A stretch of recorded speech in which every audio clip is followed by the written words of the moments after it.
Buenas tardes a todos y bienvenidos nuevamente al CBA, a nuestro segundo ciclo de conferencias americanas que tiene su origen en la celebración de los 80 años del Centro Venezolano Americano. Ustedes saben que cuando se fundó este centro, fundadora o digamos su principal fundadora, que fue Margot Bulton de Botón, esta sala se llama Margot Bulton de Botón. Es decir, concibió esto como un centro binacional, es decir, un centro que actuara un poco de intermediario entre la cultura de los Estados Unidos y Venezuela, lo cual es decir, ha venido haciendo en sus últimos 83 años. Aquí se han presentado, es decir, cantidad de eventos culturales, poéticos, históricos, artísticos, etc. Y la idea es que continuemos haciendo. Yo formo parte de la junta directiva de este centro y además del comité ejecutivo, y una de las motivaciones para celebrar los 80 años fue para mí organizar un ciclo de conferencias sobre escritores de los Estados Unidos a cargo de escritores venezolanos. Y esto, es decir, nos dio este ciclo de escritores que organizamos, el primero de las conferencias americanas, es decir, que trajimos a una cantidad, es decir, estelar de escritores venezolanos como Camilo Pino, José Tomás Angola, Edgardo Condolfi, Axel Capriles, Alejandro Olivero, Armando Coll, en fin. Y obviamente grabamos las conferencias, editamos las conferencias, publicamos las conferencias. Además, no se trata de cualquier publicación, perdonen que haga una cuña a nuestro libro, porque nuestro libro tiene tapa dura, guardas, ilustraciones internas, y el papel es absolutamente óptimo. Y además, aquí podemos ver, incluso en la mancha, lo que Pedro Enrique Sureña llamaba la divina proporción tipográfica. De modo que la idea también, cuando terminemos este ciclo, Ana María, una noticia para ti, es que publicaremos tu conferencia en un nuevo libro que espero que sea tan o más lujoso como el que publicamos en la primera oportunidad. Bueno, tenemos hoy a Ana María Velázquez, que es una escritora, una amiga, profesora de la Universidad Metropolitana, licenciada en Letras por la Universidad Central de Venezuela, tiene una maestría de género en la Universidad de Barcelona, y además que ha publicado unos 6 libros entre ficción y poesía, y estamos muy contentos de tenerla acá para que precisamente nos hable de Patricia Highsmith, que es una escritora que, por cierto, está de moda en estos días porque hay una serie que están pasando en Netflix, que es altamente recomendable, que se llama Ripley. El tema de Ripley ha sido un tema muy tratado en términos audiovisuales, es decir, por el cine y la televisión, porque incluso se han sacado una cantidad de historias sobre Tom Ripley, incluso el propio Alain Delon hizo una película famosísima hace años que se llama Plein Soleil. De modo que no se pierdan la serie, pero no se pierdan, es decir, de la lectura, es decir, de Patricia Highsmith, que es una escritora verdaderamente asombrosamente interesante. Es decir, no solo sus novelas, sino sus cuentos. Tuvo una vida un poco accidentada, es decir, llena de altibajos, pero de eso se va a encargar obviamente Ana María. Entonces, pero de una persona que nació en Fort Worth, Texas, y que hizo un poco como tantos escritores americanos, como Henry James, que se fue a Europa un poco buscando la respuesta de la cultura europea, o como el propio Paul Auster, que acaba de morir, cuya, digamos, residencia en Francia le dio otra visión, es decir, de la vida y de la literatura. Bueno, no quisiera quitarle más tiempo a María, les doy nuevamente cordialmente la bienvenida a ustedes. Cuando terminemos haremos las preguntas de rigor, si ustedes la quieren escribir en el papelito la escriben, o si no, si la dicen, en fin. Así que bienvenida al Centro Venezolano Americano, Ana María. Muchas gracias. Bueno, gracias profesor Carl Crispin por la invitación, y a su equipo, a Liliana Salvatierra, Sierra Alta, y a todo el equipo que me acompañó para formar y poder presentarles hoy esta exposición sobre esta interesantísima escritora, como dijo el profesor Crispin, ¿no? Bueno, yo he llamado a esta charla Patricia Highsmith Escribir desde la sombra. Quiero poner la primera lámina, porque eso es precisamente lo que hacía esta autora. Tenía un gran conocimiento ligado a una intuición natural para adentrarse en los aspectos sombríos de la condición humana.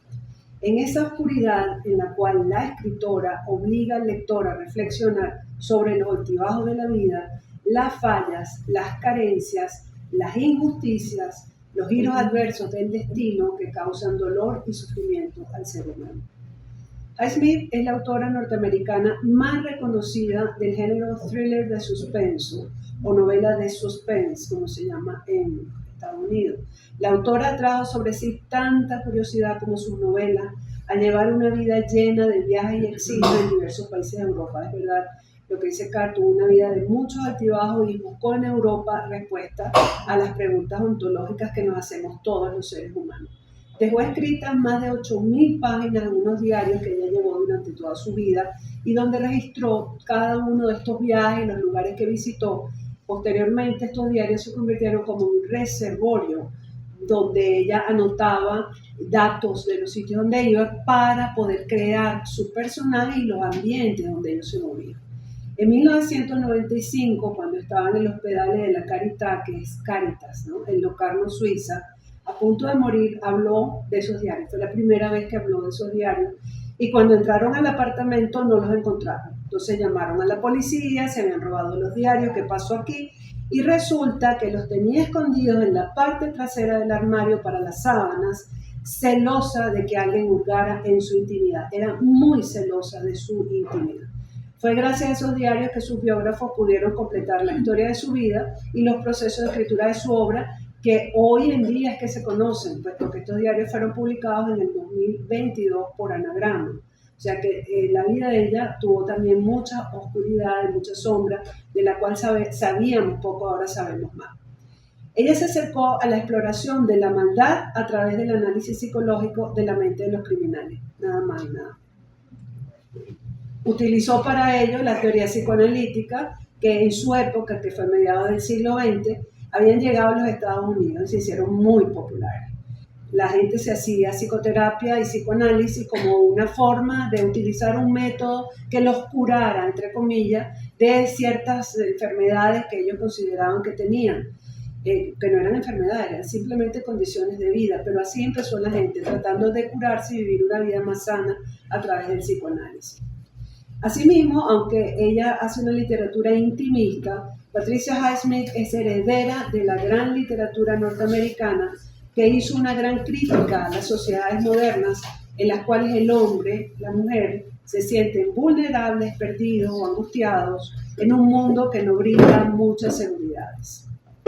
La autora coloca al lector frente a personajes quienes a causa de un encuentro fortuito entran en una espiral de cambios importantes que los llevan justamente al lado opuesto de la vida, al lado oscuro de la existencia.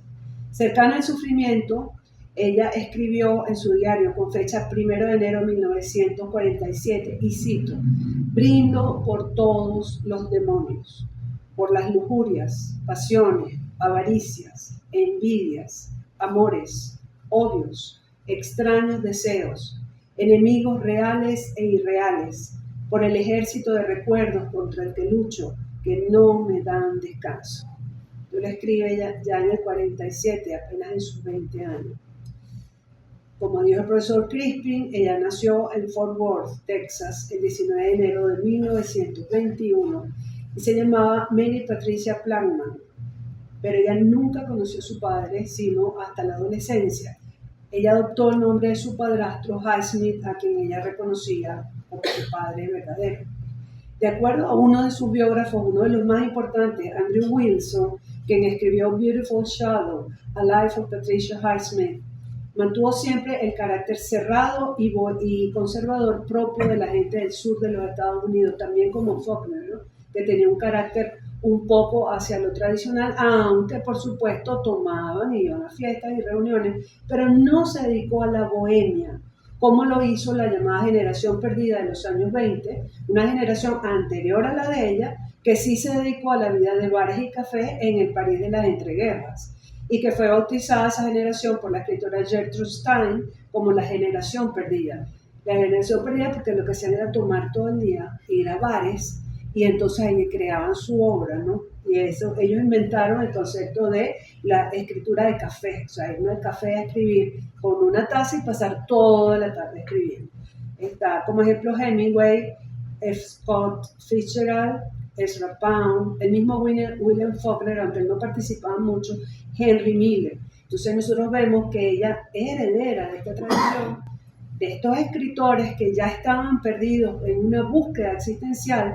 Sin embargo, ella trataba de ir a lo más íntimo del ser humano. Por favor, la segunda lámina, next.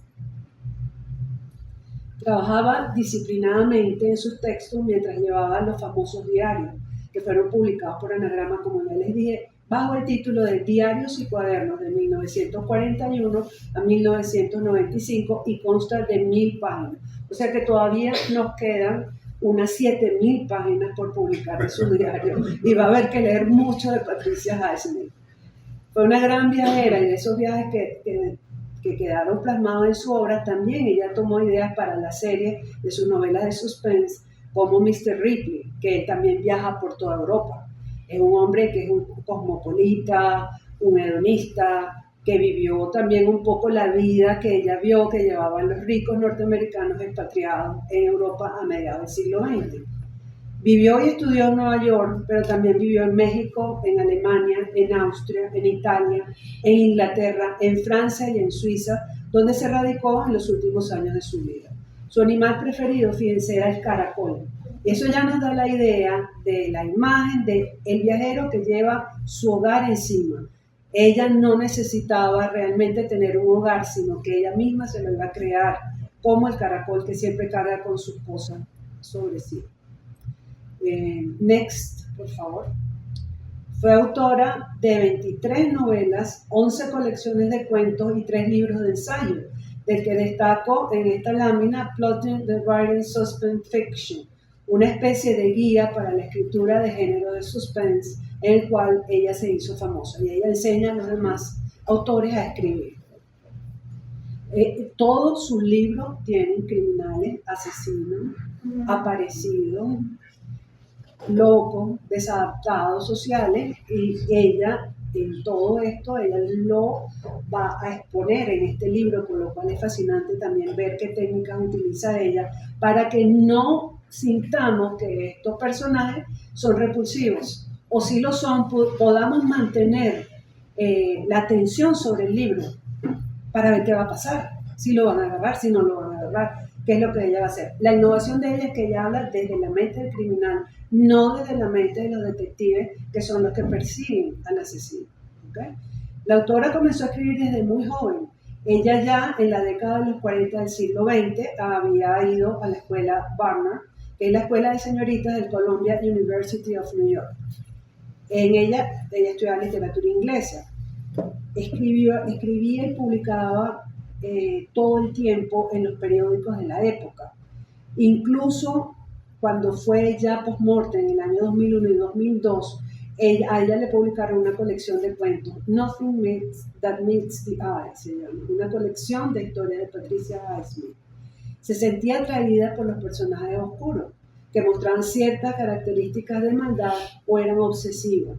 Lo psicológico le permitía crear su larga lista de criminales, excepto por una novela que tuvo 2 nombres, The Price of Salt, no sé si está allí,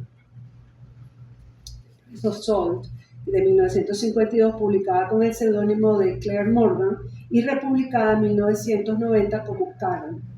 Esta novela fue llevada al cine en 2014 por Tom Hanks, con Cate Blanchett en el papel principal. Fue una puesta en escena muy cercana a la obra literaria, se parece muchísimo, y que se considera al día de hoy la novela más autobiográfica de Highsmith. Ella leyó muchos autores y tiene una base muy sólida en literatura. Fue influenciada por Marcel Proust, por Dostoyevsky, leyó a Balzac y a otros grandes autores desde muy joven.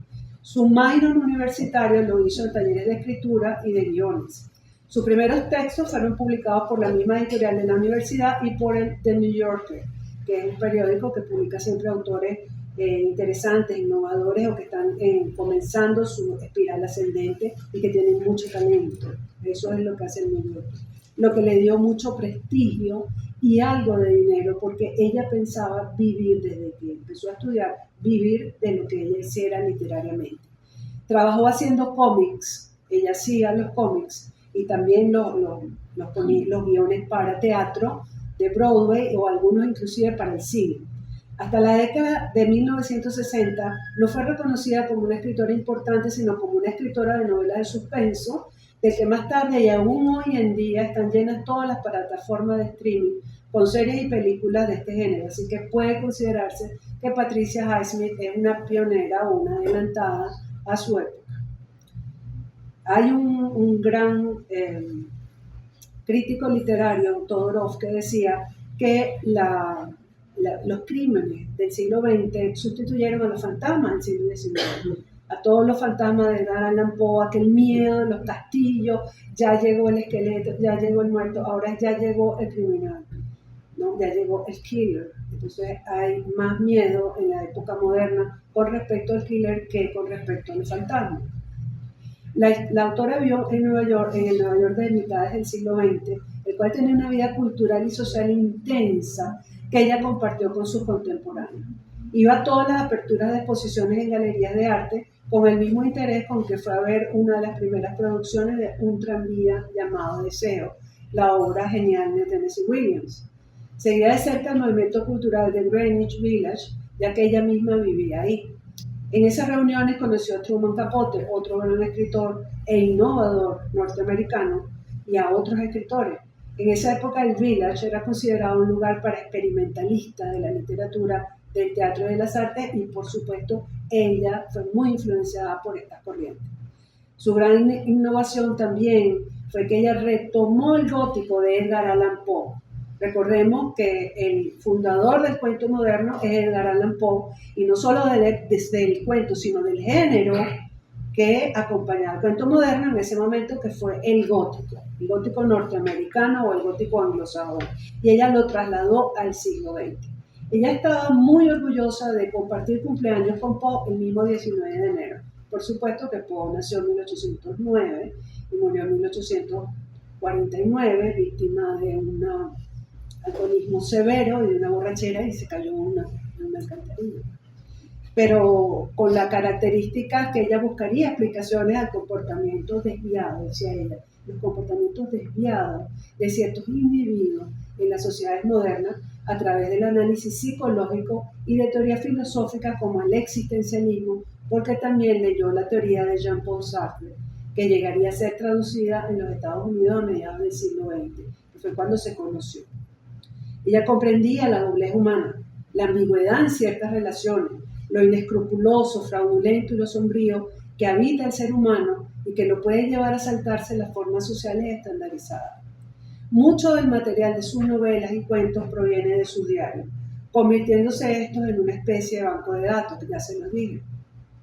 Para ella la crueldad, la envidia, la malicia es intrínseca al ser humano, no podemos escapar de ella, pero permanece en sombra hasta que algo en el afuera la detona y entonces brotan con toda su fuerza, pudiendo llegar a extremos.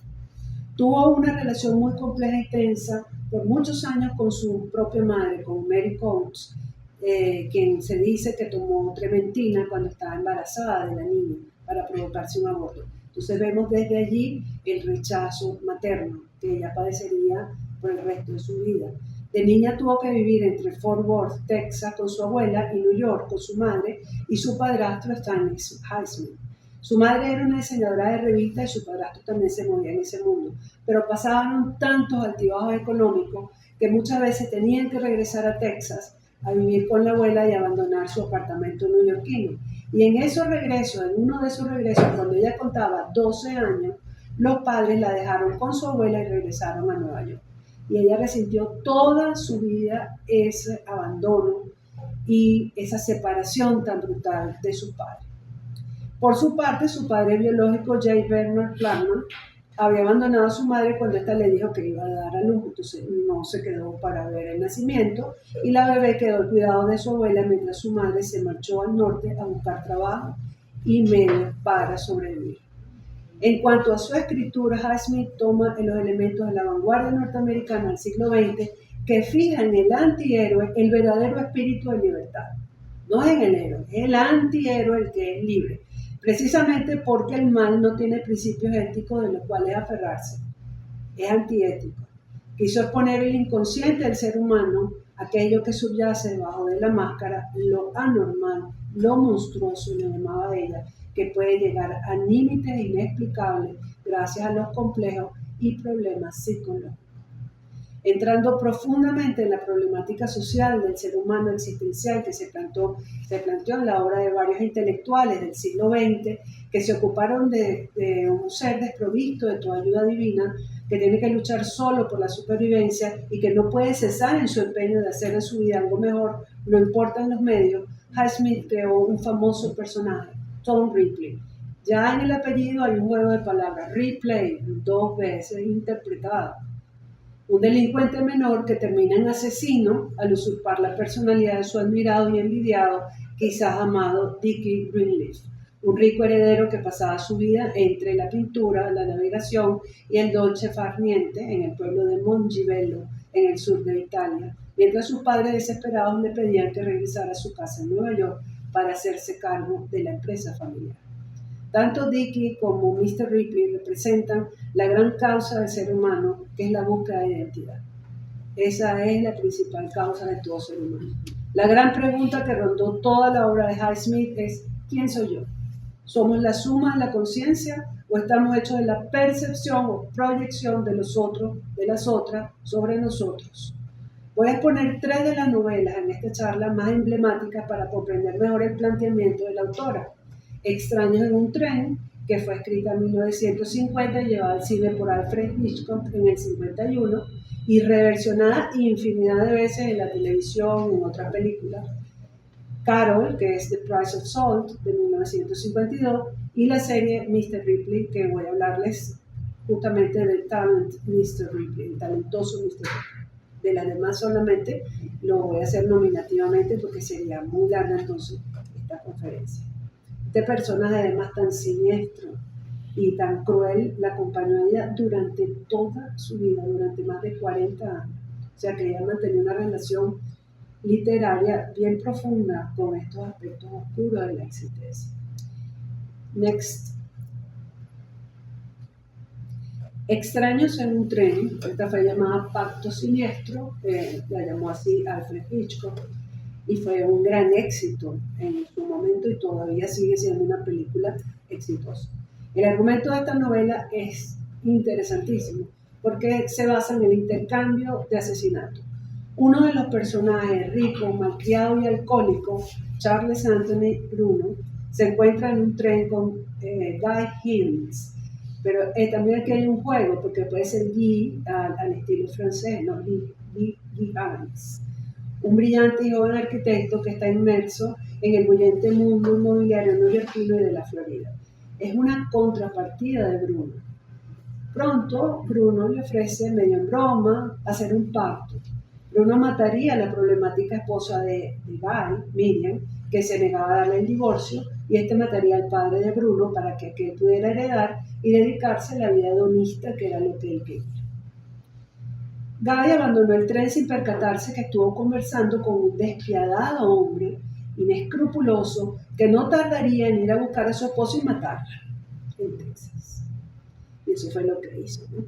Y luego, tras mantener una prudente distancia mientras se hacían las investigaciones del crimen, sin llegar a ninguna parte, le empieza a pedir a Guy y lo presiona para que cumpla con su parte del trato. Entre en la casa de su padre en Long Island y le dispare mientras duerme. La policía no encontraba el asesino de Miriam. Entonces, lo que decía Bruno es que el 12% de los crímenes que se cometen en los Estados Unidos quedan impunes porque nadie los reclama y porque nadie va a la oficina de los fiscales a hacer la denuncia. Entonces, que ellos van a ser parte de ese 12%. Bruno es un personaje repulsivo, un psicópata lleno de malicia, de desprecio por la vida, un consumidor de placeres y de tragos para quien nada en la vida tiene sentido más allá que la búsqueda de placeres a su máximo nivel. representa el mal que corrompe. Guy es el último, es el arquetipo popular del joven norteamericano. Esa idea que era muy famosa en la modernidad, sobre todo en los años 50, que es el joven trabajador que va a llegar muy alto en la escala social y en la escala económica a través de su trabajo y de su creatividad. Es la representación del logro a través del esfuerzo, y ese es el principio puritano por excelencia que rige el modelo de vida, o que regía el modelo de vida, vamos a decir, hasta la posmodernidad en los Estados Unidos.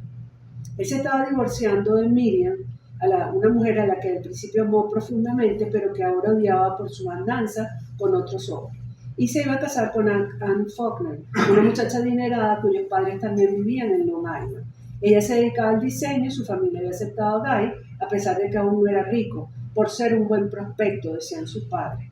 Así él respondía al ideal de la sociedad. Aquí hay un guiño al sureño William Faulkner, que es su personaje Quentin Compson, que es el mayor de los hijos de la familia Compson, en la novela El ruido y la furia de 1929.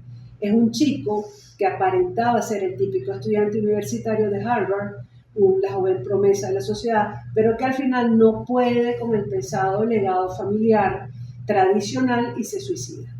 También este arquetipo está presente en la novela El Gran Gatsby de F. Scott Fitzgerald, que es un joven recién graduado de una buena universidad de la Ivy League, que es Nick Carraway, que presencia como un observador pasivo en la caída en lo alto de Gatsby.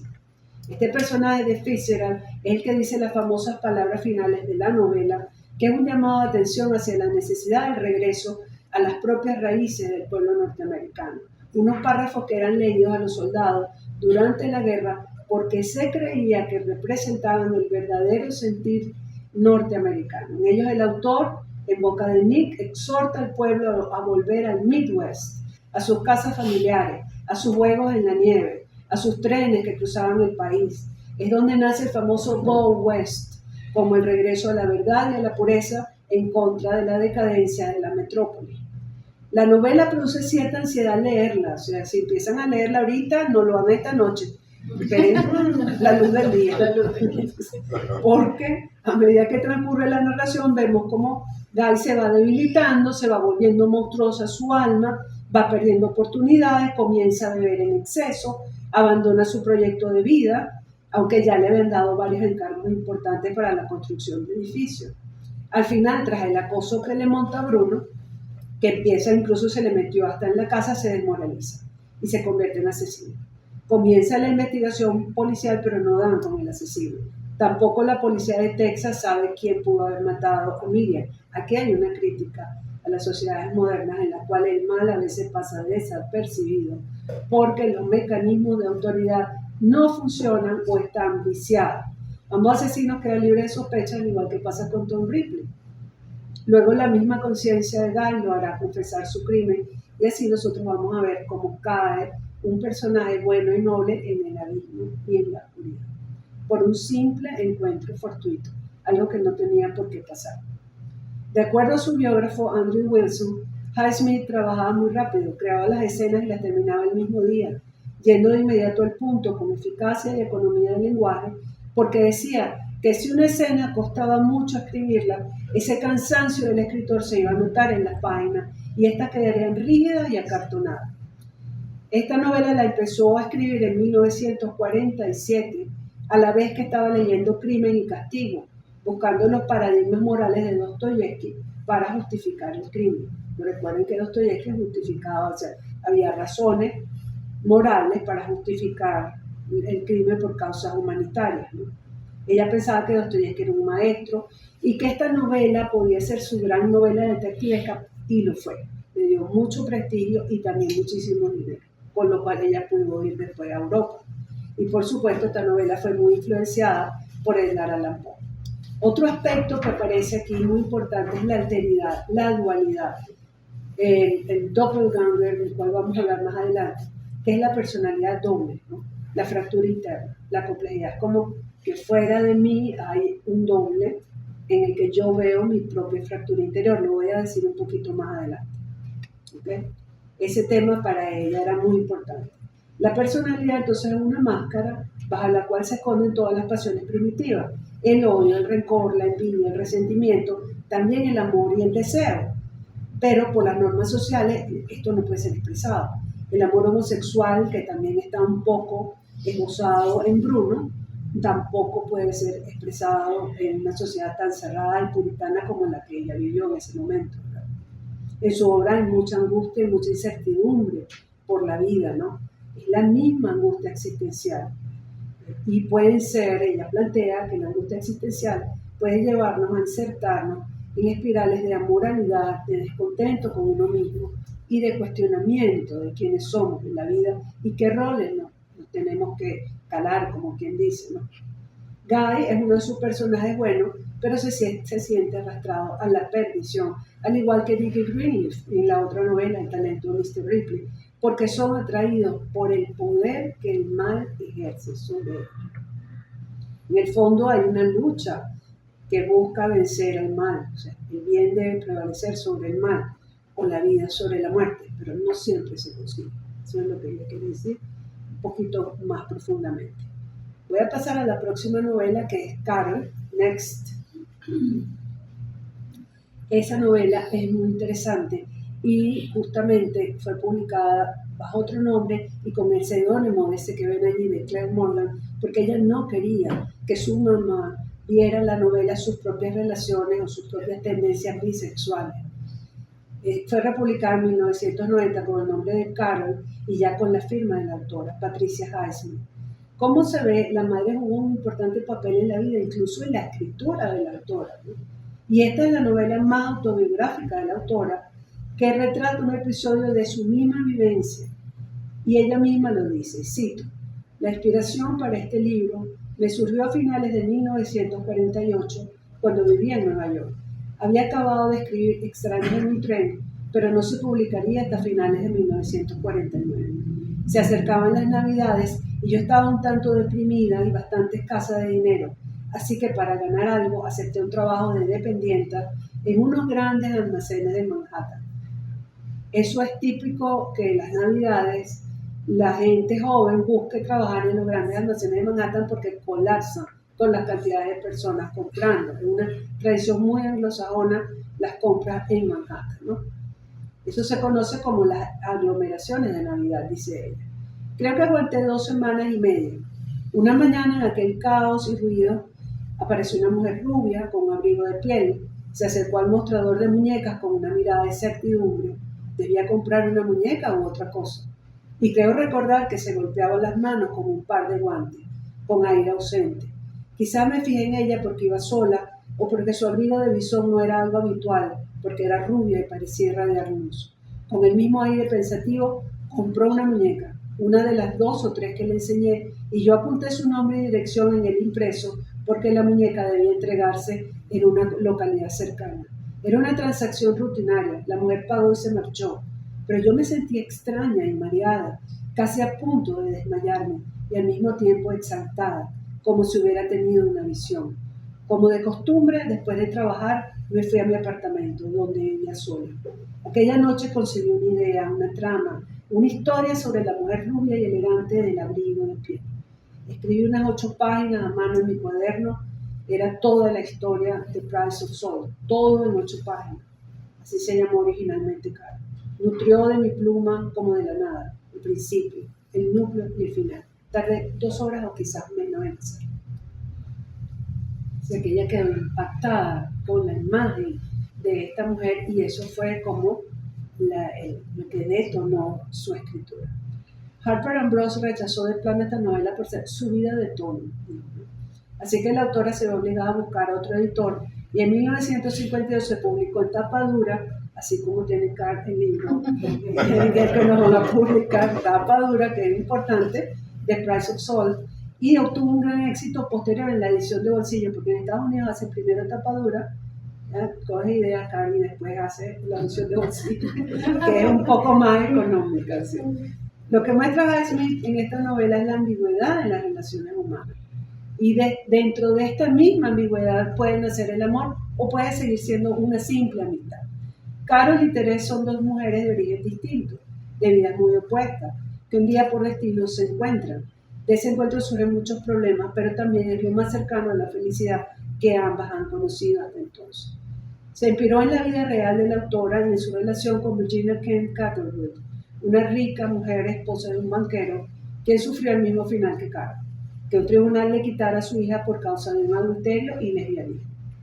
La autora hizo psicoterapia con una psicoanalista muy famosa, o sea, Highsmith, esta psicoanalista Eva Klein, y ella buscó a esta mujer para que le hiciera tratamiento y la convirtiera en heterosexual.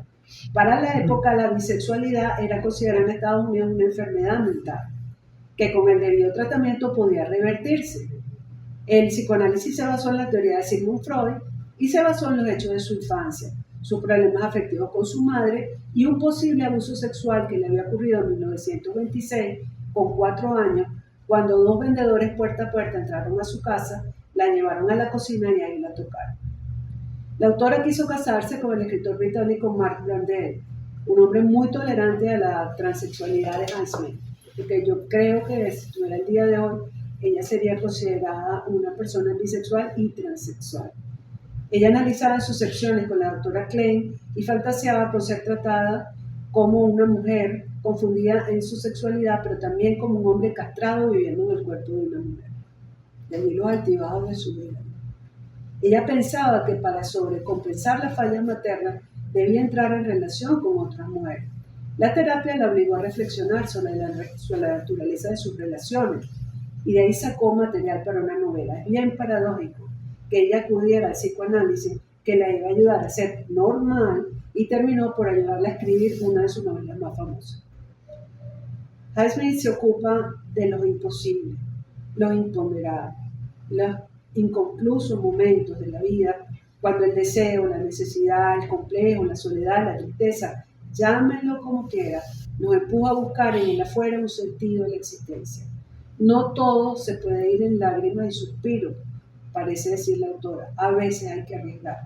Lo contrario es morir o permanecer inmóviles y atascados, como Teresa en los almacenes Frankenberg, condenada a un trabajo rutinario, al igual que los demás cientos de trabajadores que entraban a raudales cada mañana a un gran edificio que parecía devorarles y que cada tarde salían desperdigados a la calle, a su pequeño apartamento para cenar, dormir y volver a salir al día siguiente a hacer lo mismo. Aquí se ve la crítica social del autor. El ser humano en las sociedades modernas está condenado al trabajo y a la vida sin sentido de las grandes ciudades, y va a depender de su toma de conciencia la posibilidad de enmendar esa vida vacía. Los grandes almacenes Frankenberg en esta novela son un lugar de encuentro y representan en minúsculo una pequeña ciudad. Es una imagen especular de la sociedad más amplia que encarcela y aprisiona al individuo en el trabajo. Y cito, los almacenes estaban organizados como una cárcel. Bajo el lema de Time is Money, nace la soledad como patrón de vida. En la novela hay una severa crítica a la masificación, al ser humano perdido entre los caudales de gente subiendo a todos los pisos de los grandes almacenes, gente sin rostro, sin historia, que tiene que convivir y adaptarse para sobrevivir. Las imágenes de lo femenino que encontré en la novela interesantes son Teresa, la joven virginal, que se atreve a cruzar un puente hacia lo desconocido al hacer un gran viaje en automóvil por los Estados Unidos, el viaje como metáfora del paso de un estado de conciencia a otro. Y aparece incluso un puente cuando van saliendo de Nueva York, que es simbólicamente el pasaje. Carol, que es una mujer, una imagen de protección, con su necesidad de dar o de darse al otro o a la otra. Se acerca a los demás con los brazos abiertos y en especial a Teresa, que considera valiosa. Estas son, al principio, las amigas que contienen el desborde psíquico que hoy en día nosotros llamamos las amigas vitaminas, que son las que nos llenan de como un gusto por la vida, ¿no? Eso fue lo que pasó entre ellas, ¿no? En la segunda parte de la novela empieza un viaje. Empieza en enero, simbólicamente como el mes de todos los comienzos, de todos los inicios, y a la vez como un mes que guarda en sí algo desconocido. Las rupturas con el mundo anterior, la toma de decisiones, la vida renovada a través del tiempo. El inicio del viaje es una encrucijada. Cada viaje comienza con una necesidad de huida, ¿no? viaje físico se inicia después, pero el momento exacto en que comienza el viaje del alma es el encuentro de ambas mujeres en la encrucijada que son los mismos almacenes Frankenberg. Con una maestría impecable, Highsmith cuenta la historia de ese encuentro con una alzada de cabeza de ambas mujeres al mismo tiempo y un encuentro de sus miradas. Remite así la autora al destino. No habrá ninguna otra explicación para ningún otro encuentro de amistad o amoroso que transforme la vida más allá que el destino. Ahí no se puede hacer más nada. No esté buscándole 4 patas al gato, como dirían, ¿no? La novela, como la vida, es un largo viaje, con sus paradas y sus momentos de ir en silencio por la carretera. El santo de la medallita que Carla Terés es San Cristóbal, santo de los caminos y de los cruces peligrosos. Parece decir la autora que para hacer un viaje hay que romper esquemas. El primero esquema que se rompe es el de 2 mujeres viajando solas. Y después van al oeste, a lo que es lo verdaderamente estadounidense, como ya les he dicho, con sus pueblos rurales, sus ciudades, se alejan de la decadente ciudad de Nueva York, que aparece como sombría y alejada de lo que es el verdadero país, y nace un amor a la tierra norteamericana. El viaje es como un exilio corto que ellas hacen. En medio de la vida hacen como un viaje de reconexión consigo mismas.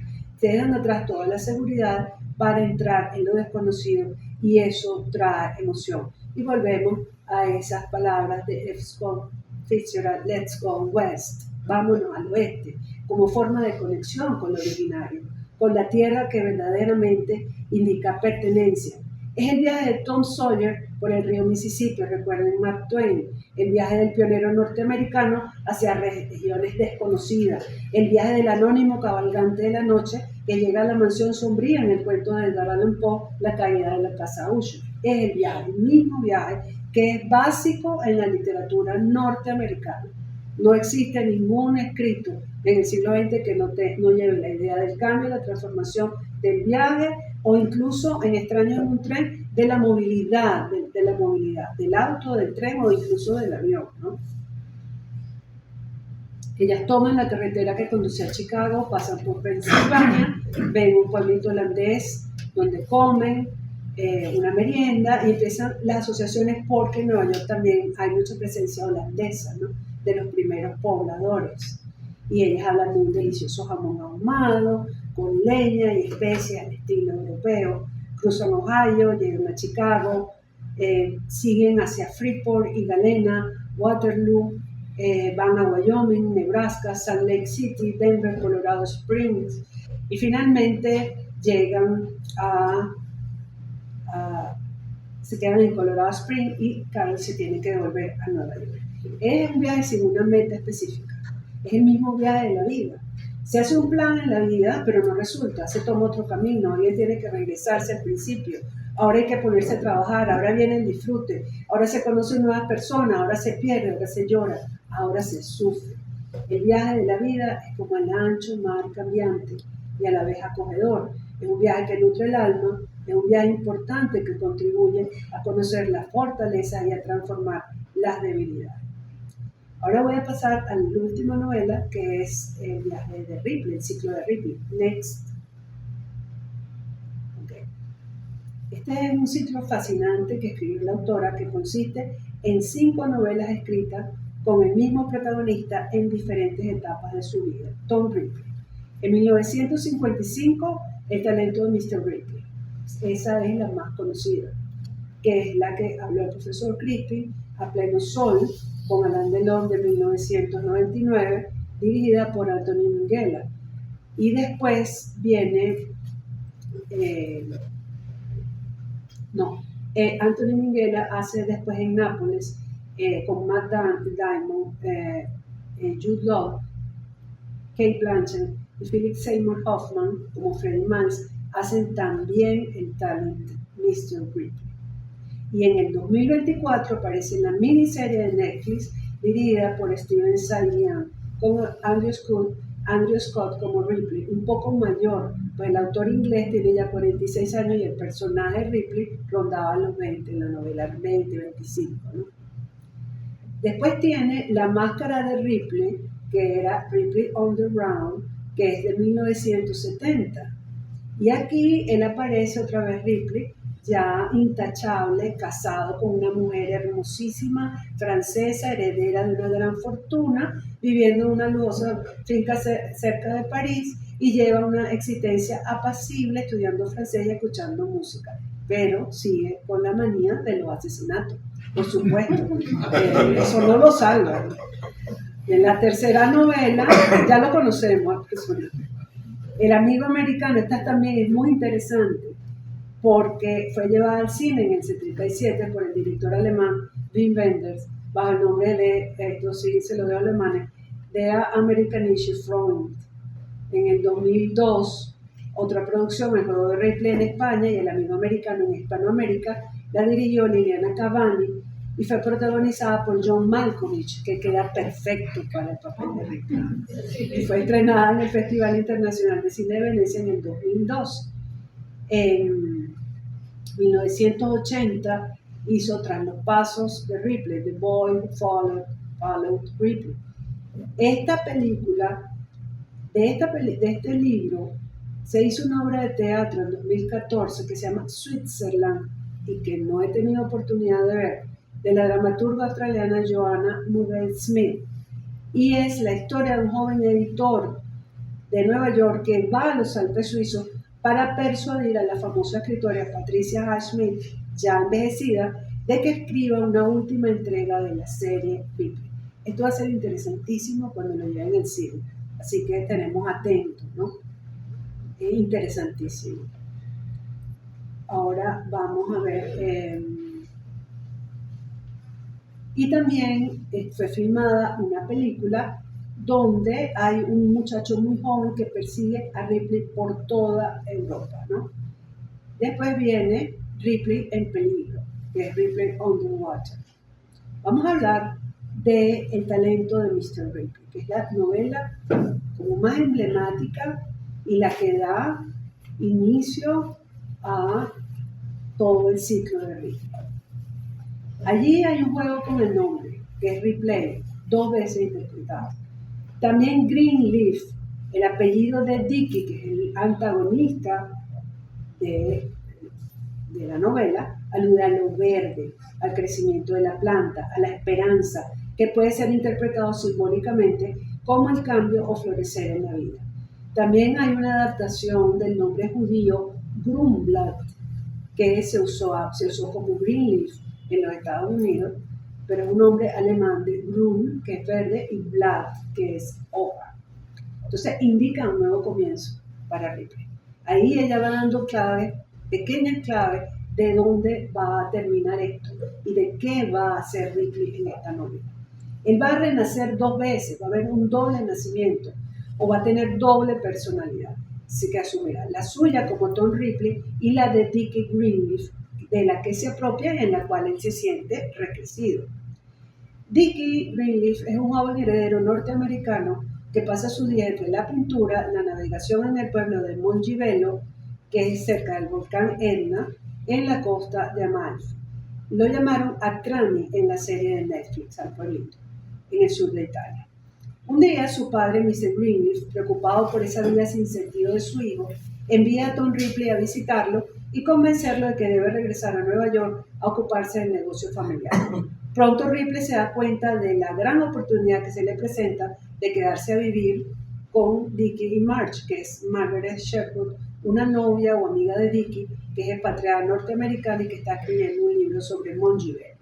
Sin embargo, cuando un día Dickie entra a su casa, y ahí fíjense bien lo que vayan a ver la serie, porque esa es una escena clave, sin avisar se encuentra a Tom Ripley en su cuarto, vestido con su ropa e imitándole con los gestos y con la voz frente al espejo, o sea, vestido con la ropa de Dickie. Ese es el punto de giro de la novela que va a detonar la tragedia posterior.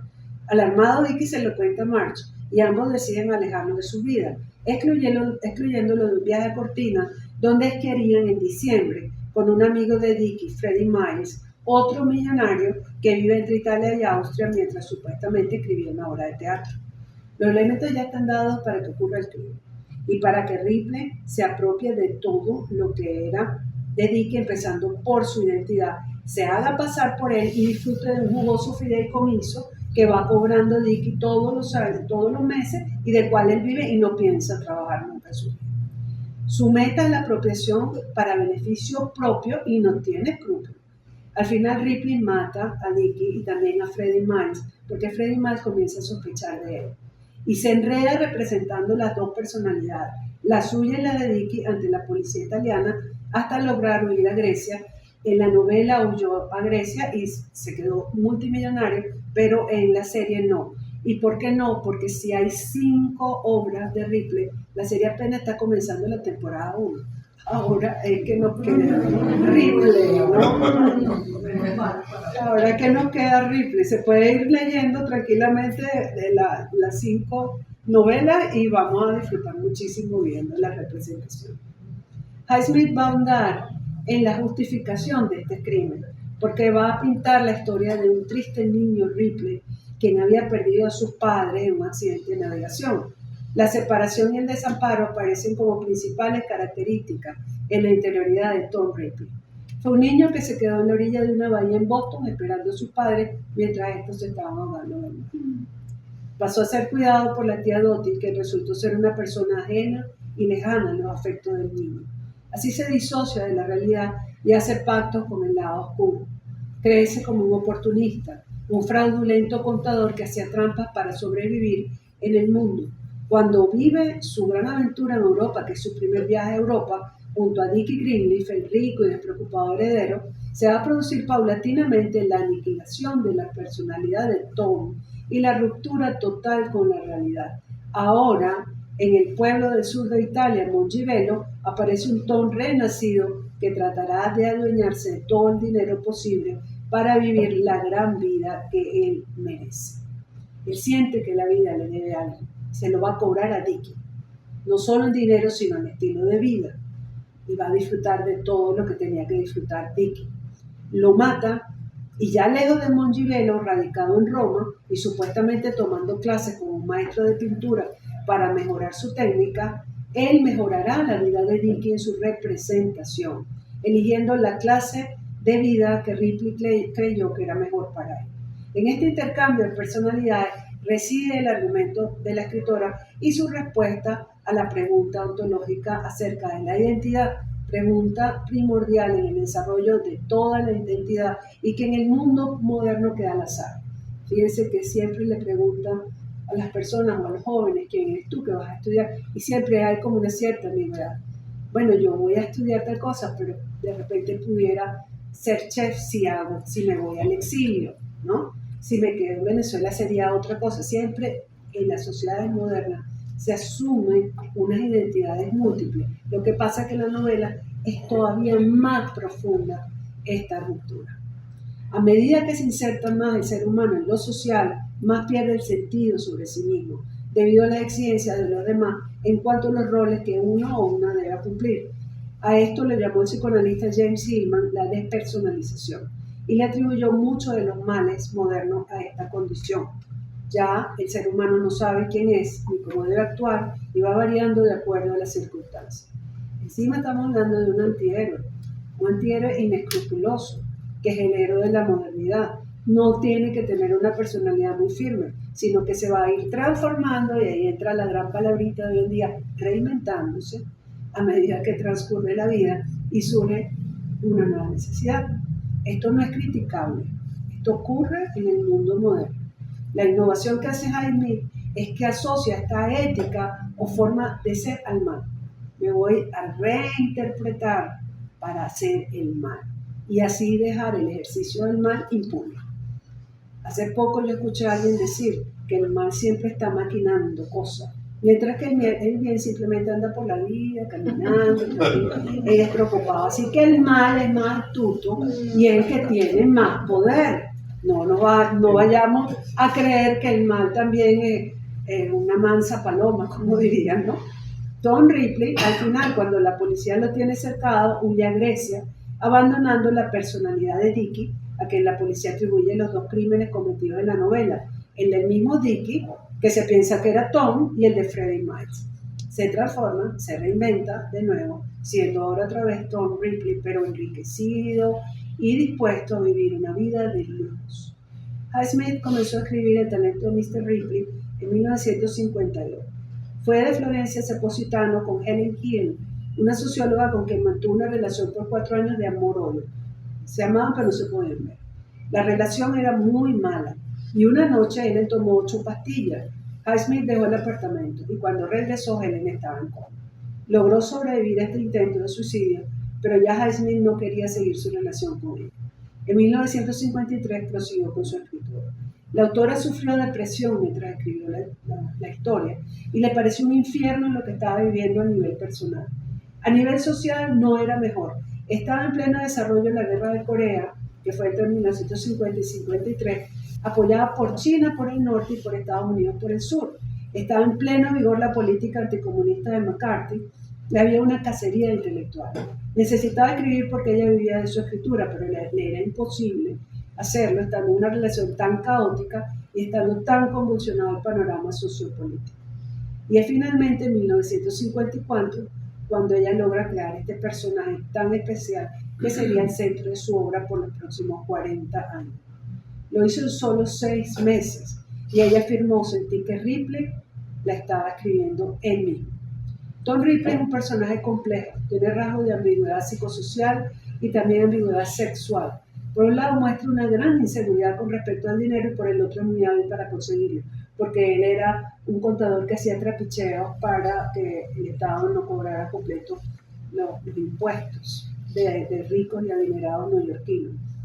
La idea del doble es un tema recurrente también en la literatura norteamericana.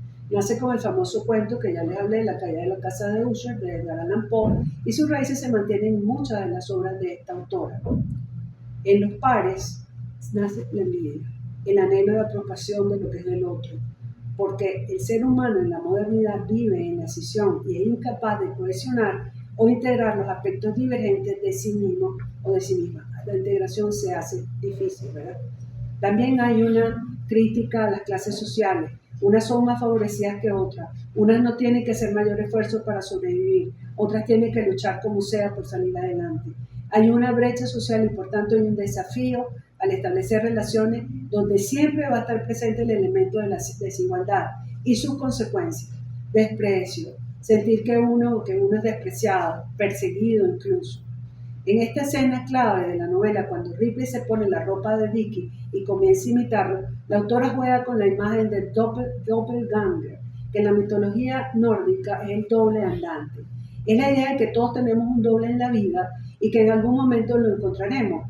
Él lo ha encontrado en su mente delirante y dice, yo soy él, apenas lo ve. Tom se imagina a sí mismo siendo Dickie e incluso perfeccionando la vida de este. Esa es la decisión que carga todo asesino, ligado a la necesidad de supervivencia. La identidad así fracturada va a ser amenazante a la estabilidad social y al convivir sano, el sano vivir, ¿no?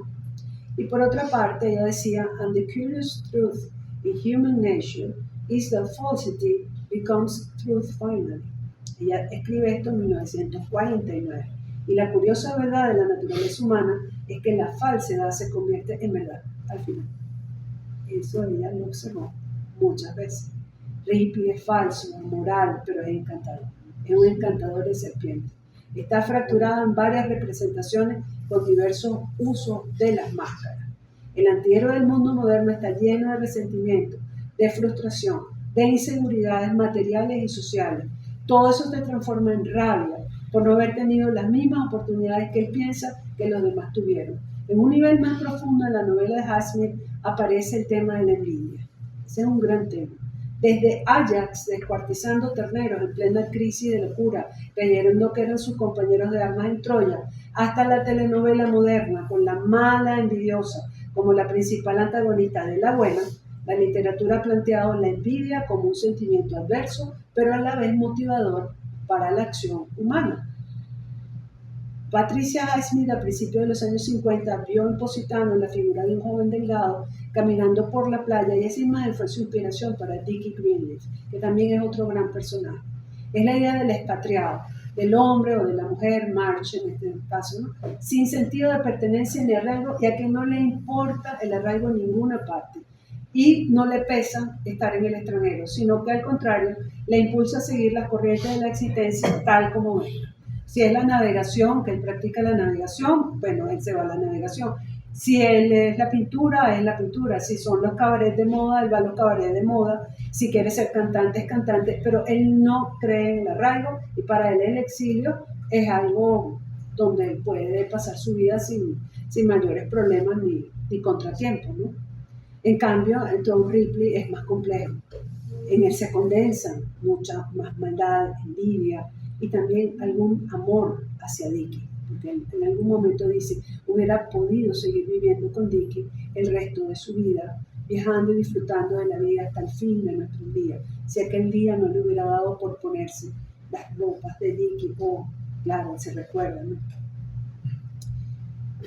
Y al final Ripley se sale con la suya. Nadie lo culpa de la muerte de Dickie Greenleaf y nadie cuestiona su supuesto testamento que él mismo forjó, donde le dejaba todo, o sea, él mismo forjó el testamento donde se daba todo a sí mismo. Y no se lo puede creer. Sus dudas y miedos más profundos acerca de ser descubiertos por la policía o por el detective privado en su viaje a Grecia quedan anulados cuando recibe una carta de Mr. Greenleaf otorgándole el fideicomiso de su hijo como único beneficiario. Patricia Highsmith, como vimos, estuvo muy ligada a este personaje y escribió sobre él hasta pocos años antes de su muerte. Falleció el 4 de febrero de 1995 y la última novela del ciclo de Ripley la escribió en 1991, Ripley en peligro, apenas 4 años antes de morir por anemia y cáncer. Pasó hacia la historia como una de las autoras más perturbadoras de la literatura norteamericana y que más obliga a reflexionar sobre la oscuridad en las mentes criminales del mundo contemporáneo.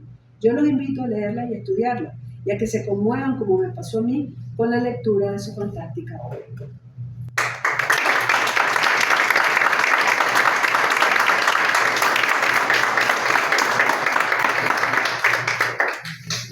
Sí. ¿Preguntas? ¿Comentarios? Del público Del público online. online. Sí. Tenemos 2 preguntas. No están identificadas, pero bueno, te las voy a dar las 2. A pesar de que sus protagonistas se mueven casi totalmente dentro de preceptos morales negativos, ¿es la de Patricia Highsmith una obra profundamente moralista? Esa es la primera pregunta. Y la segunda, después de decirse que la literatura de Patricia Highsmith está basada totalmente en la exaltación del antihéroe. Voy a empezar por la segunda. Toda la literatura de la modernidad exalta el antihéroe. Es la caída. Es el ser humano tratando de sobrevivir solo, sin la ayuda de los dioses, que planteó Jean-Paul Sartre en el hecho existencial y que tomaron los autores modernos. Sobre todo los autores norteamericanos son muy críticos de la presencia del héroe. Recuerden que la historia del héroe, con el viaje del héroe famoso de la antigüedad clásica, pertenece a otro tipo de literatura, que es la búsqueda de sentido. En el siglo XX ya no hay sentido, hay un sin sentido. El ser humano existencial solo y por lo tanto el antihéroe. Además es mucho más interesante estudiar el antihéroe, porque ¿quién va a estar estudiando al héroe en el siglo XX cuando ya el héroe no tiene mucho que ofrecer, ¿no? Sí, toda la literatura es la historia del antihéroe, y sobre todo la norteamericana. Vamos a hablar ahora del moralismo. Yo no creo que sea moralizante. Yo creo que al contrario, cuando uno lee la historia de Bruno, uno se queda en shock. ¿Cómo esta mujer pudo escribir esto? ¿Qué ser tan maligno? Y al final el mal se sale con la suya. Eso es lo que ella quiere decir. Ella no está moralizando, ella está haciendo una crítica del mal y del hecho humano, de la condición humana en sí. El Bruno representa para mí el ser más asqueroso, lleno de maldad y de todo tipo de defectos. Es alcohólico, un hedonismo pasado ya al extremo, que puede caer ya casi que en una psicopatología, y ella está mostrando lo que es la gente cuando llega a esos excesos. Ya no está diciendo esto es malo, esto bueno. Al final Bruno no le pasa nada, él queda impune, se muere porque se cayó en un barco, estando borracho se cayó y se murió, pero nadie le dijo nunca nada. Yo no creo que ella sea moralizante. Si quieren hablar un poquito más de esto, me dicen o pasamos a otra pregunta. Edgar Vidal. Hola, ¿cómo estás? De verdad, estupenda tu charla. Gracias. Quería tocar un punto que a lo mejor no se tocó dentro de la ambigüedad, porque es muy difícil tocar personajes de Ripley en su totalidad, ¿no? Y es en la profunda trascendencia que él hace de sí mismo con la belleza y con el arte, ¿no?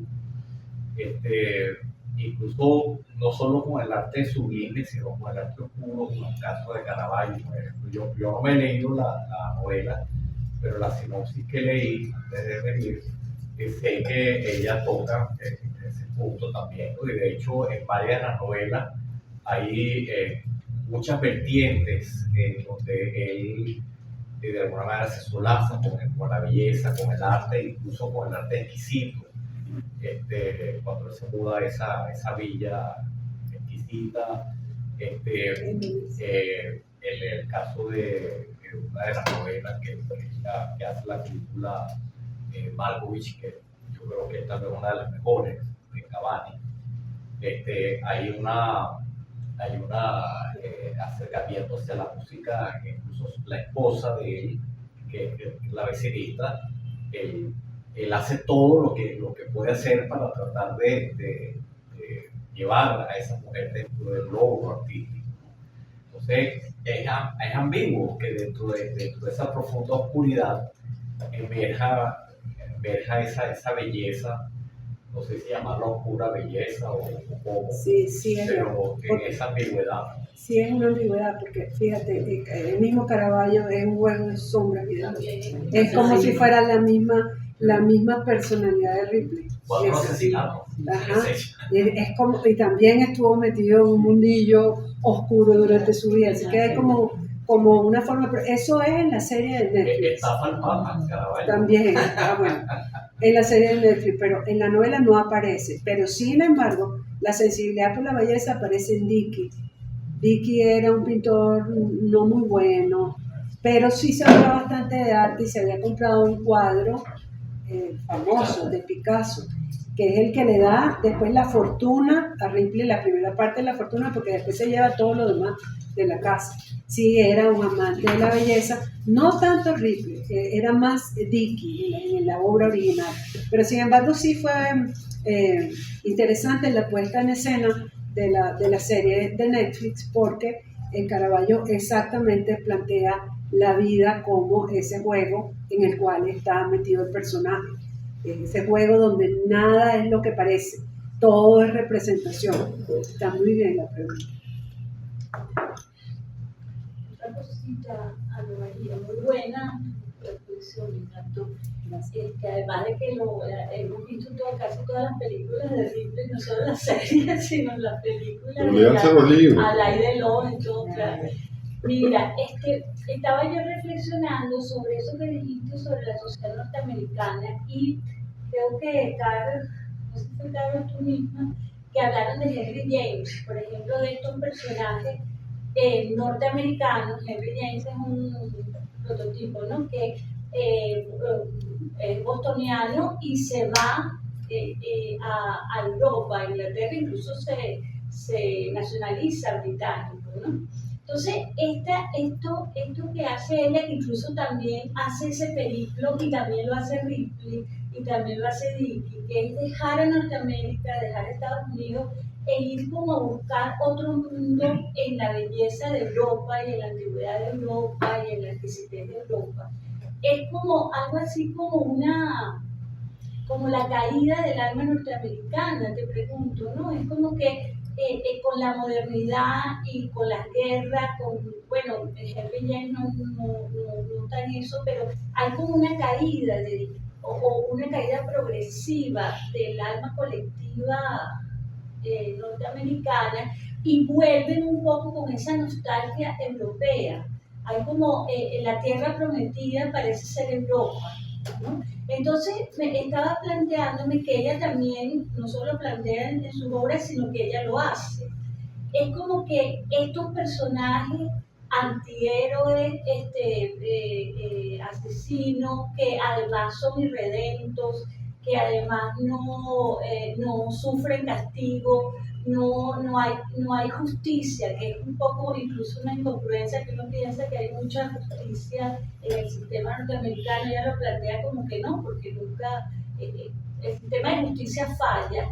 Estos personajes, el antihéroe, y pienso luego toda la historia de los antihéroes, ¿no? Del Guasón, de todos estos personajes que son los opuestos al héroe clásico, representan realmente lo que ella siente que es el alma colectiva de Estados Unidos. Me llama mucho la atención esa visión como una visión colectiva, de como que ella, esa mirada hacia Europa como una especie de mirada redentora que incluye la belleza, un poco lo que dice ella, ¿no? La búsqueda de la belleza, pero que deja atrás de sí como toda la sombra, todo el aspecto sombrío colectivo. Me llama muchísimo la atención. Bueno, la idea de la literatura norteamericana, la idea de la pureza y de la búsqueda de la verdad es hacia el oeste, es ir hacia los pueblos originarios de los Estados Unidos, es ir hacia lo que se conoce como el Midwest y aún más hacia el oeste franco, ¿no? Es el gran Go West de la cultura norteamericana. Busca tus propias raíces. Inclusive Nick Carraway se la escribió Fitzgerald, pero Nick Carraway da unas bellísimas palabras que también les invito a leerlas en El Gran Gatsby, donde él habla de la necesidad del pueblo norteamericano de volver a lo que lo funda a ellos, porque parece que la vida en la metrópoli ha hecho que eso se olvide. Lo que ella critica es la vida metropolitana. Eso puede ser Londres, eso puede ser Roma, eso puede ser, o sea, ella lo que critica es lo metropolitano contra lo sencillo de la vida, la sencillez de la vida, la búsqueda de esos pequeños placeres como Dickey, que estaba en el barco. Ella no ve a Europa como decir todas las ciudades europeas, ella va a los campos. Bueno, de hecho Dickey vive en la costa amalfitana, ¿no? Pero hay esa visión de Europa dentro del resumen de lo que es la belleza, me parece a mí. No me parece tanto. Me parece que Dickey sí tiene una búsqueda de la belleza, pero Ripley no. Ripley lo que quiere es vivir a lo mejor que él pueda en Europa. Y Europa representa un escape, acuérdate, para los intelectuales, porque estaba el macartismo. En Estados Unidos había una persecución contra todos los artistas y contra todos los escritores. Entonces, ¿qué hacían ellos? Huían. Y también estaba el aspecto sexual, bisexual, heterosexual, entonces queers, donde iban en Europa era como un poquito más fácil pasar. Incluso la novela Karen de ella habla en una parte ella expone que hay bares gays en Nueva York. Eso no se sabía, y nadie lo escribía, ningún escritor decía eso. Y resulta que había sitios donde los hombres iban a tomarse un café con otro hombre o a tomarse una cerveza con otro hombre, y eso lo pone ella, eso es el gran escándalo. Ay, qué escándalo. Entonces, una mujer que ya conocía bastante del mundo y sabía bastante de la falsedad, pues buscaba, yo creo que como una huida, más que todo en Europa, como una huida. No lo veamos con nuestros ojos, sino con los ojos del siglo XX, cuando nace la modernidad y cuando ellos realmente necesitan hacer una obra distinta e innovadora, entonces buscan otro ambiente para eso. A ver. Oye, perdón por acaparar tanto las intervenciones, ¿no? Pero me parece impresionante el paralelismo que surgió de lo que te plantea Ana María, porque Henry James hace, por cierto, le rezamos un número de grande psicólogo, fíjate que hay ese paralelismo, ¿no? Patricia Highsmith utiliza el psicoanálisis que estaba en cierre y después a lo largo de su vida en una progresión absoluta del estudio del alma humana, sobre todo de sus sombras, de sus sombrías, que tal vez un poco es el develar esas realidades, ¿no? Que antes se escondían o antes se trataban, se susurraban y no estaban a la luz abierta, ¿no? En el caso de Henry James, él escribe varias novelas thriller. En La Trágica Musa, oye, yo esa sí la leí, yo tuve que sacar el libro varias veces, ¿no? O La Familia al Completo, por ejemplo, donde él arrasa con los arquetipos de la familia, Otra vuelta de tuerca. a otra vuelta de tuerca. Entonces, es interesante el paralelismo de estos escritores, sobre todo los norteamericanos, que pudieron viajar y que además se nutrieron, como digo, de ese develar del alma humana con sus luces y sus sombras que nos trae el psicoanálisis, que no lo tuvieron otros, pero yo creo que Shakespeare y los dramaturgos en general sí trataban esos temas. Esas idas a Europa comenzaron en los años 20, recordemos. Esa es la generación anterior. Comienza en los años 20, cuando se forma este grupo de escritores en el exilio de la Primera Guerra Mundial, y empieza, y antes que llegara la Segunda Guerra Mundial y ocurriera el gran crack de Nueva York, la gran crisis en los Estados Unidos, en ese intermedio de las dos guerras se formó un grupo de escritores norteamericanos en el exilio que fueron después considerados los máximos exponentes de la cultura norteamericana. Obviamente vivieron en París. Ese fue la gran generación de oro de las que le hablé a penitas un poquito, que Gertrude Stein dijo, no, pero estos son una cuerda de borracho, esto no va a servir para nada. Y resulta que sí, resulta que fueron lo mejor que dio los Estados Unidos en los años 20. Otros se quedaron, como Steiner, que hizo las uvas de la ira, y también tenemos Steinbeck. Y también tenemos Faulkner fue, pero no entró en los grupos de escritores porque él era un poco tímido y no quería andar, pero sí tomaba bastante también. No, Faulkner tomaba, pero parejo. A lo mejor tímido, pero... Era tímido y no quería estar... Lo más deslumbrante fueron Hemingway, que bueno, que se...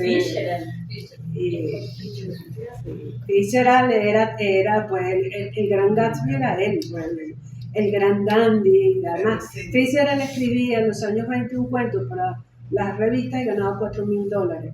Entonces, con $4,000 por cuento, en un país devaluado por la guerra, como era en ese momento Francia, él podía vivir tranquilamente en el sur de Francia un mes en una mansión, o sea que le rendía muchísimo el dinero para vivir allá.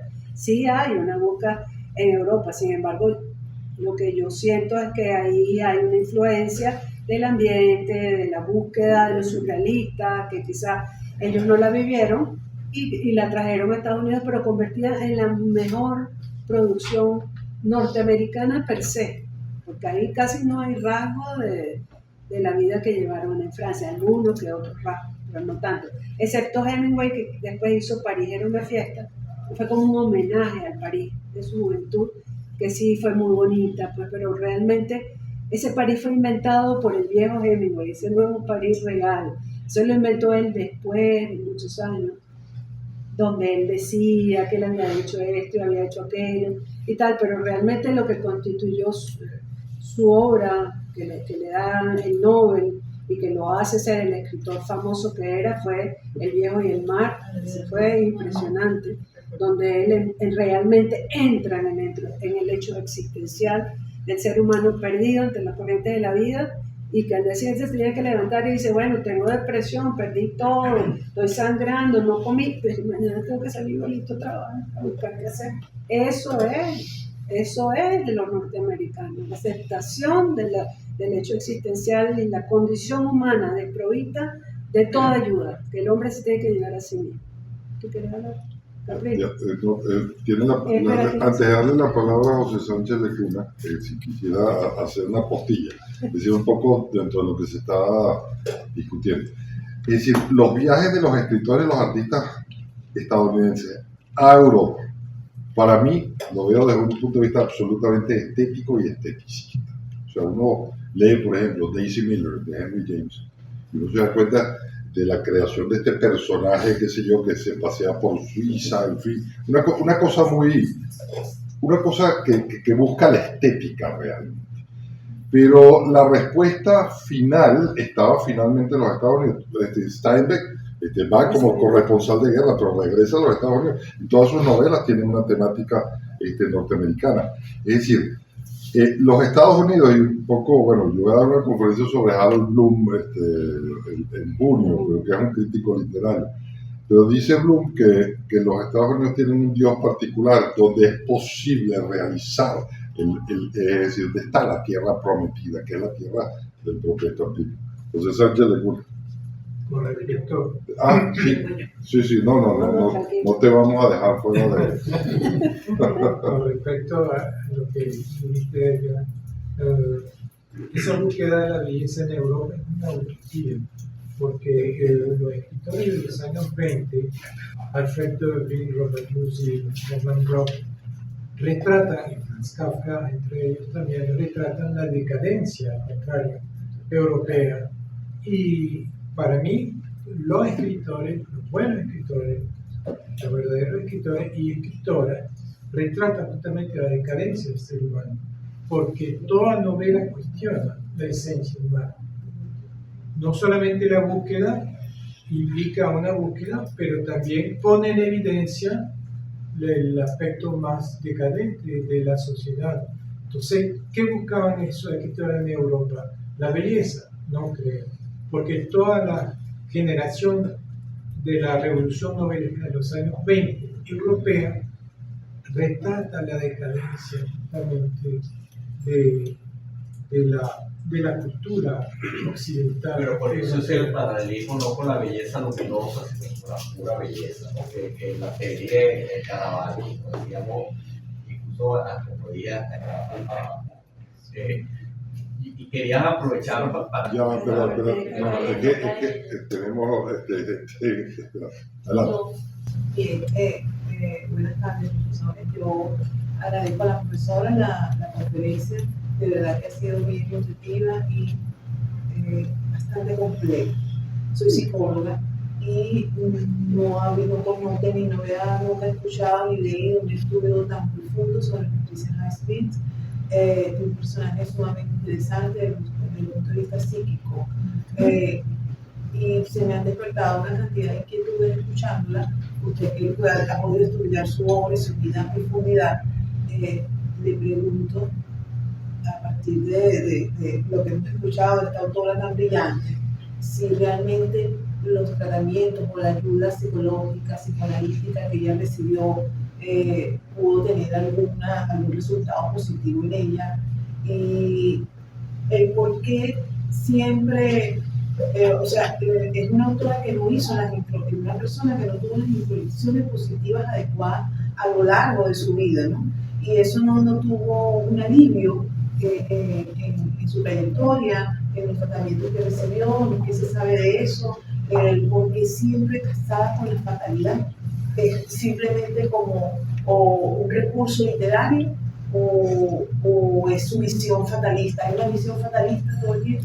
Ella tiene una visión, gracias por tu pregunta, muy buena. Y me gusta mucho que seas psicóloga. No soy escritora, pero la asociación. Sí, ella tiene para ella la teoría de Freud y el psicoanálisis, por supuesto, traducido ya al inglés y ya reinterpretado por ciertos autores de la modernidad, fue muy importante. Ella trató con el psicoanálisis de curarse de su bisexualidad, porque andaba con hombres como él, pero después, cuando fracasó por completo y ella terminó escribiendo su novela Carol, volvió a terapia. Además, su terapeuta era una gran terapeuta neoyorquina, estaba sumamente ocupada, logró darle un espacio para que ella volviera, y entonces empezó ese proceso interior. Ya se olvidó de su parte, ella sí habla muy bien de los beneficios de la terapia, creyó en los beneficios de la terapia para comprenderse uno mismo, ¿no? Para entenderse, para salir adelante en la vida, no para cambiarlo. Pero por supuesto, como en Estados Unidos estaba naciendo el psicoanálisis, muchos creían que curaba de ciertas, lo que ellos consideraban patologías, no eran patologías, eran parte de la vida. Así, eso, fatalismo, o estar decepcionados por la madre, o tener algo, eso es algo común que ocurre, pero ellos no sabían pues cómo trabajar eso. El psicoanálisis sí le ayudó a ella muchísimo. Hasta el final de su vida ella tuvo psicoterapia. Sí, y con esto cierro, porque esto está conectado con toda el contexto internacional, occidental, el desarrollo y el auge que ya venía caminando el capitalismo y por supuesto en Estados Unidos y en gran parte de Occidente, pues, el capitalismo se desarrolló y floreció y surgen las teorías existencialistas cuestionando los despojos humanos que dejaba el capitalismo desde sus inicios, ¿no? Entonces, en la obra de estos escritores hay mucho de eso, ¿no? Yo vine a la de Henry Miller y también la de Arthur Miller, y también se deja ver mucho eso, ¿no? O sea, cómo la sociedad, pues, no promueve la autorrealización del hombre, el desarrollo de sus potencialidades, sino que te va marginando, te va rinconando, ¿no? Hay mucho lastre social y eso se ve en ella. Entonces, pero fíjate que no es anticapitalista el planteamiento de Highsmith, y tampoco creo que sea el de Miller. Yo creo que la crítica social de Miller es mucho más dura, la de Highsmith es más intimista, pero yo lo que ellos estaban planteando no es el anticapitalismo, sino vamos a decir, como el no cumplimiento del sueño americano, el incumplimiento del sueño americano, que en la Constitución estadounidense dice como primera ley o primera, vamos a decir, apertura del libro, se busca la felicidad del ser humano.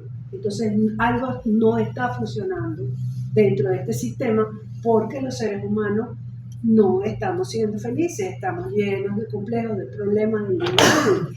Está actuando impunemente y aquí la gente no se está dando cuenta, dice Patricia Smith. Y Miller, por su lado, dice, bueno, este señor llega hasta el final de su vida y la gente cuando termina su época de trabajo, entonces, ¿qué pasa con ella? Empieza aquella mente a divagar, ¿dónde nosotros podemos ser felices? ¿A dónde podemos pertenecer? ¿Qué nos da nuestra seguridad? Yo lo que creo es eso, que no es contra el capitalismo, es contra el incumplimiento de la promesa que está en la Constitución Nacional Norteamericana de la felicidad del ser humano. Creo que es más que todo eso. Y yo no creo que nunca estuvieron en contra abiertamente. Bueno, Miller puede que sí hubiera estado en contra porque pertenecía a algún partido comunista. Sí, eran un poco izquierdosos. Eran izquierdosos, pero realmente no llegaban no llegaban a la ruptura. Bueno, la crítica en los años 20 fue la crítica peor que la de Highsmith, porque vino el crack norteamericano que quebró todas las empresas y la gente empezó a suicidarse en masa. Los padres de familia abandonaban para irse a granjas a buscar trabajo y de ahí después nació pues toda aquella crítica al fracaso del modelo económico. También hay un gran escritor que habla de ese fracaso del modelo económico, como es Tennessee Williams en El zoológico de cristal. Él habla justamente de una familia que se está viniendo abajo, que está en plena decadencia, que ya no tiene trabajo, está ocurriendo el crack, el muchacho no tiene trabajo y nada, y la madre sigue adentro. ¿Con quién nos casamos? ¿En qué vajilla comemos? ¿Qué hacemos? Una señora burguesa tú sabes, del sur, de las grandes familias sureñas, y entonces los hijos están enloquecidos. Bueno, mamá, ¿pero qué está pasando aquí? No, la señora no ve que el mundo se está acabando alrededor de ella y lo que le queda son sus hijos de dónde agarrarse, hasta que Tom, una noche oscura, como se llama Tom, por casualidad, sale del hogar y se va y se salva. Se va de la madre y se salva. La única forma de salvarse es que él consiga trabajo en la marina mercante y pueda viajar por el mundo, y dentro otra vez el tema del viaje como descubrimiento de sí mismo. Sí hay una crítica, sobre todo porque vivieron Primera Guerra Mundial, Segunda Guerra Mundial, el crack de Nueva York y esta reorganización de los años 50, donde hubo muchísima crítica a los roles que se estaban tomando la sociedad norteamericana, lo que estaba viviendo la sociedad norteamericana, que ya no funcionaba. Lo tradicional quedaba atrás para entrar entonces con los nuevos roles que había que cumplir. Yo creo que sí, muchas gracias. Muy interesante. Hola. Muchas gracias por la introspección, muy interesante toda la profundidad con la que estudias esta escritora. que yo desconocía bastante. Me pareció muy interesante todos los comentarios también que han habido y en la parte de lo que son los viajes, la búsqueda de uno mismo, la identidad y lo moderno, lo actual, que es que esto recurre en la historia, recurre en nosotros. Todos salimos, creemos que la grass is greener on the other side, la hierba siempre es más verde en el otro lado y vamos a buscar nuestra suerte, vamos a buscar como tantas personas hoy día que se van del país, vienen, regresan y no saben muy bien, están buscándose, se encuentran o a veces se encuentran perdidos otra vez. Entonces, es tan interesante todo eso de que van para qué, para buscar la belleza, pero la belleza que idealizan, como bien dice José, que la utopía de todo es mucho más espiritualidad, sin embargo, están en esa aventura y están hoy día, están tan siempre, están nosotros como humanos, ¿no? Interesante el hecho de que bueno, ha pasado a lo largo de la historia en cualquier contexto social, en cualquier contexto histórico, siempre hay una búsqueda de uno mismo y esos viajes que hay veces que no hace falta ir tan lejos para encontrarse uno, ¿no? Sin embargo, hay que probar, hay que ver y encontrarse en algún momento, en algún lugar. Y bueno, encontrar ese monstruo a veces, o escapar de ese monstruo, de una sociedad tan cerrada en la que van a buscar a ver si hay más libertad, si hay menos prejuicios, si pueden salir del armario, por decirlo así, en un momento dado, en el caso de ella, y regresan diciendo, bueno, mira, esto es lo que hay, tengo que aceptarlo, el destino. ¿Alguna otra pregunta? Dos cositas. ¿Pregunta o comentario? No, es una acotación de lo que dice José, de que en efecto Europa estaba en decadencia en ese momento, sin embargo para los europeos, pero para los americanos que estamos de este lado del charco, de allí involucró Norteamérica y Sudamérica, hay una especie de Europa idealizada, un poco hacia donde va ella, ¿no? O sea, como el origen de los grandes artistas, el Renacimiento, que eso sale por acá, ¿no? O sea, como esa fantasía. Lo otro es con respecto a lo del psicoanálisis, que creo que cuando te escucho, la escucho a ella, hablando por mi parte también en torno al psicoanálisis, creo que sí le ayudó mucho, porque creo que esto es una integración de ella, de la sombra, poder escribir estos personajes antihéroes, que era un poco la pregunta, mi primera pregunta, que era el hecho de que todos son antihéroes, criminales, etcétera, es de alguna manera poner en literatura la caída, la otra cara de Norteamérica, ¿no? La otra cara que está descompuesta un poco ante el sueño americano, ante ese sueño grandioso de este nuevo país. Ok, Yo Muy rapidito. pregunta. ¿Ah? Pregunta. Bueno, no. Pregunta. Sí. No, porque es que, Bueno, no, es que yo tengo dos preguntas, perdonen, pero los comentarios, es decir, son interesantes, pero siempre es que le estamos preguntando a la conferencista. Es decir, un poco en el parentesco que quería hacerte de Dostoyevsky y Patricia Highsmith, porque si uno compara, por ejemplo, Raskolnikov con Ripley, es decir, son dos categorías morales completamente diferentes. Es decir, Raskolnikov, cuando se produce el asesinato, es decir, siente un cargo de conciencia. Es decir, él sabe que ahora va. En cambio, Ripley, que muchos lo tildan de amoral, es decir, es un individuo que no tiene ningún cargo de conciencia, que además, si la envidia vive en él, es completamente subterránea y clandestina. Entonces, es decir, ¿cómo ves tú esa evolución del Dostoyevsky, es decir, con conciencia al Ripley sin conciencia? Era lo que te quería decir.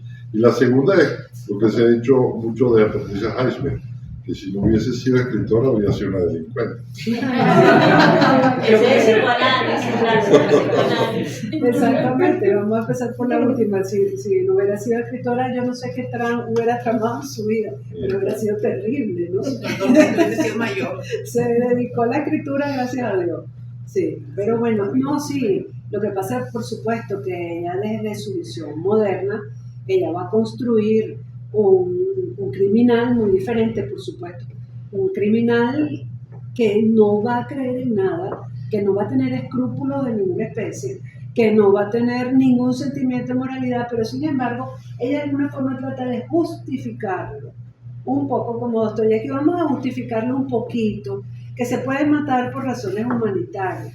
Entonces aquí, bueno, no por razones humanitarias en general, sino por mis razones de mi humanidad, yo podría matar. Eso sería lo que diría Ripley, ¿no? O sea, ella sí lo quiso. En la novela aparece claramente cuando ella habla del niño abandonado en la costa de Boston y habla de la tía Dottie, que es terrible, una mujer horrenda, que él le dice al final, bueno, ya no quiero ser más nada de ti, porque le cobraba lo que se comía, le decía que la pensión de su papá no servía, y el niño a los 8 años se escapó de la casa, y hay toda una historia, habría que leer la novela, a los 8 años se escapó de la casa, y lo tuvieron que volver a traer, y él no quería vivir con la tía, entonces ¿qué hace él? Se va para el lado oscuro, se convierte en el adolescente problemático, y después poco a poco se va haciendo el contador inescrupuloso. Él era un pequeño delincuente, él no era un asesino, él era un pequeño delincuente neoyorquino que andaba por aquí y por allá robándose cheques de la seguridad social, haciendo trampas con los impuestos, pero él nunca pensó que él iba a llegar a cruzar esa línea del que lo llevó la envidia, la gran envidia que tenía por Dickey, y por también hay una crítica social por las clases sociales también, porque era de una clase social a la que él nunca hubiera podido aspirar. También había esa parte, ¿no? Pero bueno, sí. Pero era un gran imitador. Él en la novela aparece como un actor, incluso cuando estaban en la terraza, eso no sale en la serie de Netflix, pero sí sale en el libro, él hace imitaciones tipo George Harris, de las cosas norteamericanas, la señora que anda con la cartera y tal, para hacer reír a Dickie y Marge. Él era como stand-up comedy, algo así, ¿no? Hace un poquito de eso. Ahí hay una señora. Adelante. Yo siento que el tema del antihéroe existía a finales del siglo en Europa y específicamente en Francia. Como un ejemplo tenemos a Bellamy, la novela Bellamy de Guillermo Pastrana. Es un tipo que se parece muchísimo, totalmente amoral, no tiene remordimientos de nada, no se hace justicia con él y sale triunfante.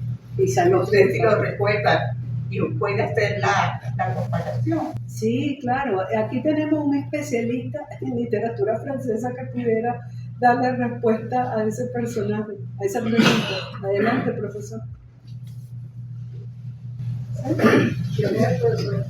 profesor francés le pone catedrático. En la literatura francesa, el antihéroe es clásico, no solamente con Bellamy, No, es un ejemplo nada más. pero Balzac y mucho más.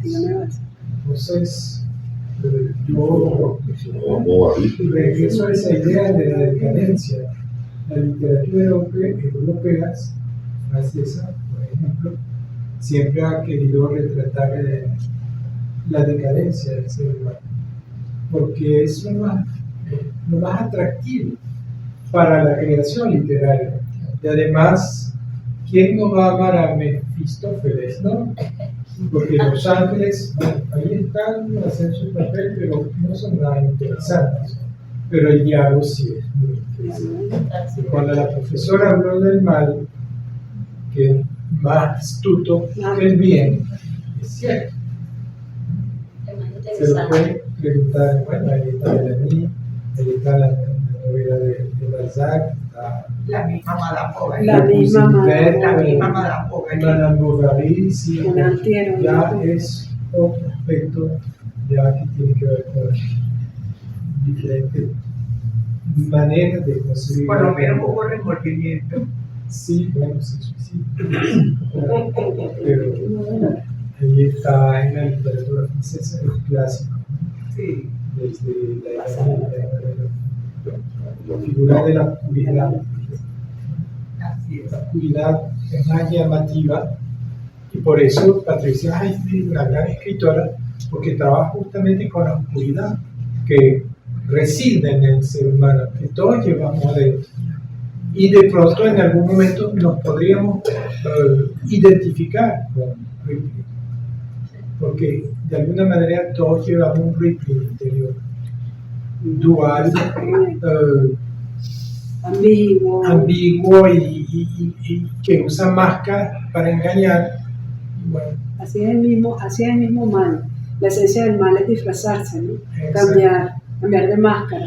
Las dos doctoras aquí sabrán pues, que la máscara la define Carlos Gustavo Jung como esa persona, ¿no? Lo que usamos ante los demás, que tiene doble función, proteger al ego y a la sombra para que la sombra no salga, pero a la vez es conectiva, o sea que él usaba la máscara como forma de supervivencia. Interesante todo esto. La última pregunta, ya estoy ansiosa de saber qué van a preguntar. Bueno, no es una pregunta, sino más bien una duda que tengo. En esa misma, ya va, que no te veo. En esa misma época estaba también An American Tragedy, una tragedia americana de Theodore Dreiser, donde también hay un antihéroe, donde también se critica las ganas de subir o de escalar de cualquier manera en las posiciones dentro de la sociedad americana. Pero fíjate que el final es un final como de bueno, tú te equivocaste, tú mataste, tú te mueres, y él termina, creo que lo matan, o sea, en la silla, ¿cómo es que? En la silla eléctrica. Entonces, no siempre se maneja de igual al antihéroe, ¿no? Y esa novela es prácticamente de la misma época de la primera novela de ella. Los años 20. Del 50. No, ella no es escritora de los 20, ella de los 50. Ah, no, entonces esto es mucho antes. Claro, pero ya se viene manejando el tema del antihéroe. Del antihéroe. Claro. Tom Lo que Wolfe también, después. Tom Wolfe, ella lo que hace es que se mete en la piel del antihéroe. No hay una crítica moral hacia él, sino como un acompañamiento, diríamos, ¿no? Para analizar bien qué está pasando con este personaje y después plasmarlo en la novela. Y la esencia del mal, y sobre todo la envidia también. Pero fíjate que todo tiene su inicio, bueno, yo creo que de Nathaniel Hawthorne, que habla de la letra escarlata, ahí ya empezó la antiheroína, una mujer adúltera, una cosa. Entonces ya la antihéroe, claro que está antes, pero la innovación de ella es que el antihéroe ahora no es el antagonista de la historia, ya es el protagonista. Ella le da más fuerza al antihéroe. Y no es castigado. No es castigado, siempre se sale con la suya. Es increíble, ¿no? Ella cambia y la moralidad. Vamos a escoger a los próximos protagonistas de la conferencia y te los vamos a escoger ahora entre el público. Muchas gracias a todos por venir.